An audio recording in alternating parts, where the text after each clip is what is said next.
किसी भी डोमेन में वॉरफेयर हो, चाहे वो समुद्री सतह पे हो या हवा में हो या फिर समुद्र के भीतर पनडुब्बी से। हमारे पास हेलोडेक है जिसमें और 2 हैंगर है जिसमें हमारे पास 2 हेलीकॉप्टर हम कैरी कर सकते हैं। और INS सूरत है हमारा लेटेस्ट डिस्ट्रॉयर है।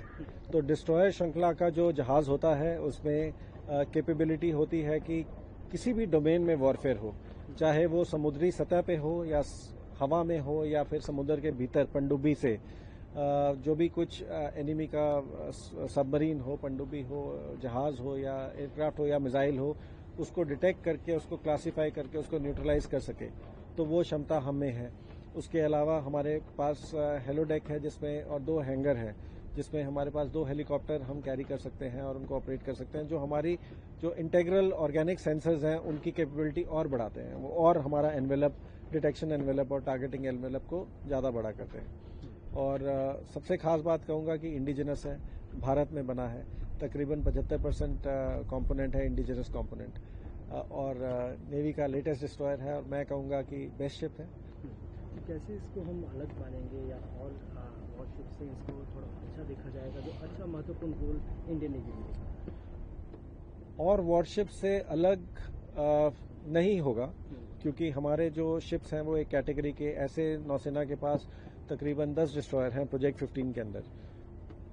थोड़ा बहुत वेपन सेंसर्स में फर्क होगा, but her ship equally capable है और हर शिप अपना काम जो करना है उसके लिए एडिक्वेटली उसका मेंटेनेंस होता है और उसका क्रू की ट्रेनिंग होती है।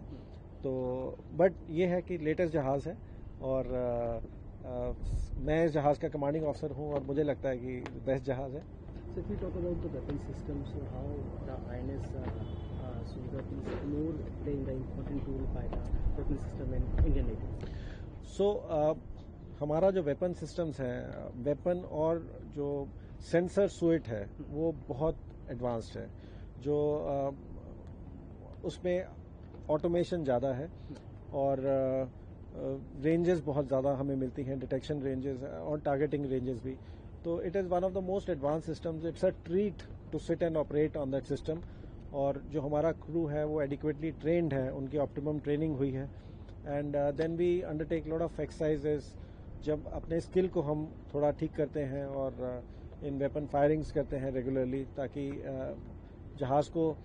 जहाज हमेशा के लिए रेडी रहे, ताकि कहीं भी डिप्लॉय हो किसी भी मिशन के लिए। So we are ready anytime, anywhere, anyhow. Also, we heard the record-breaking launching. Yes, so that is coming of age of Indian shipbuilding. You see, when you have larger numbers, when you build ships in seven of a type or 10 of a type, then you get these shrunk timelines. And truly, what a record! 2.5 years from launch to commissioning. I think better than the developed countries also. So if we talk about the crews and personnel deployed on this, yes, also agree.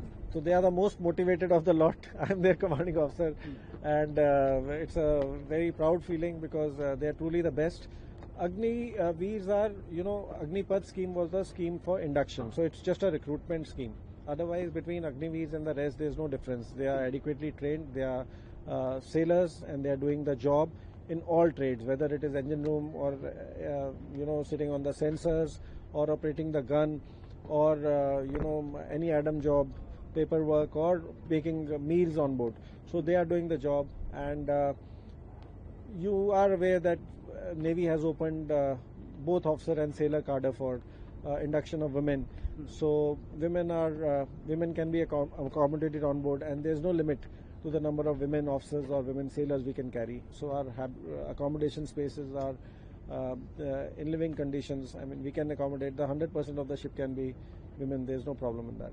Operation Sindoor में भारतीय नौसेना पोत सूरत और हमारे बहुत सारे जहाज और सबसे नोटेबली हमारा जो एयरक्राफ्ट कैरियर है विक्रांत, हम सब डिप्लॉयड थे और हम रेडी थे और हमने जो अपना काम था वो किया और हम रेडी रहेंगे। अगली अपॉर्चुनिटी का हम वेट कर रहे हैं, हम तैयार हैं।